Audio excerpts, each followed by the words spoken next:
এইটা আমার মুখে কালো কালো কি?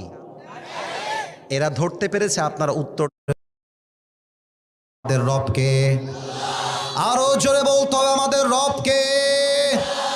আল্লাহ আমার রব, এই রবই আমার সব, দমে দমে তনু মনে তারি অনুভব। তোমার দুনিয়াতে আমি যেদিকে তাকাই, অথই নেয়ামতে ডুবে আছি সবাই। পাখপাখালির কণ্ঠে শুনি তাসবি কল রব, তাসবি কল রব। আল্লাহ আমার রব, এই রবই আমার সব। রবকে এবার একটু আমার দিকে তাকান তো, এইটা আমার মুখে কালো কালো কি? এরা ধরতে পেরেছে? আপনারা উত্তর দেন নাই। আর একবার, এইটার নাম আব্বাজান। কবরের প্রশ্ন যতই মুখস্থ করেন, মুখস্থ দিয়ে উত্তর দেওয়া যাবে না আব্বাজান। আগে ঈমান এবং আমল ঠিক করতে হবে, তখন প্রশ্ন মুখস্থ করতে হবে না। আল্লাহ জবাবটা সহজ করে দিবে, ঠিক কিনা বলে?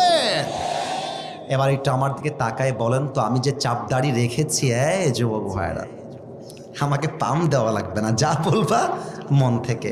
আমি যে চাপদাড়িটা রেখেছি, আমাকে দেখতে আনস্মার্ট লাগতেছে না? আমি উত্তর পাইনি। আমাকে দাড়িতে কি অসুন্দর লাগতেছে? দেখতে কি আমাকে খ্যাত লাগতেছে? অনেক মেয়ে আছে দেখবা, দাড়িওয়ালা যুবক দেখলে চুলকানি শুরু হয়ে যায়, জ্বালা পড়া শুরু হয়ে যায়, বলে যে দাড়িওয়ালাকে বিয়ে করতে চাই না, আমার তো গাঞ্জাখোর বেশি পছন্দ হয়। অনেক মেয়ে আছে দেখবা, দাড়িওয়ালা দেখলে নাক ছিটকায়। বগুড়ার ধুনটের ছেলেরা মাথায় রাখবা, যেই মেয়ের দাড়িওয়ালা পছন্দ নয়, তার জন্য বিটিএস এর হিজড়া ছাড়া সেকেন্ড কোন অপশন আমাদের কাছে নাই, যুবক ভাইরা। আরে যেই মেয়ে দাড়ি পছন্দ করে না, সে তো আমার বাড়ির বউ হওয়ার যোগ্যতাই রাখে না। এবার বলেন তো, আমার নবীর মুখে লম্বা লম্বা দাড়ি ছিল কি ছিল না? আমার নবীর মতো সুন্দর কে তল্লাটে আর কেউ হতে পারে?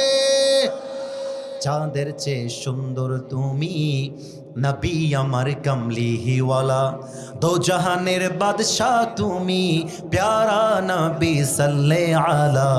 দো জাহানের বাদশাহ তুমি, প্যারা নবী সাল্লে আলা। চাঁদের চেয়ে সুন্দর তুমি, নবী আমার কমলিহিওয়ালা। সুবহানাল্লাহ পড়বেন না আপনারা মিয়া? এই জন্য দাড়ি রেখে দাও। তুমি দাড়ি রাখলে তোমার কপালে টিকটকার মেয়ে নয়, তোমার কপালে ফাতেমার মতো চরিত্রবান মেয়ে পেলে মিলে যাবে, ঠিক কিনা বলো? আর কি বলবো দুঃখের কথা, কথা বলতে গেলে তো আপনার রাগটা করতে পারেন। রাগ করবেন আপনারা?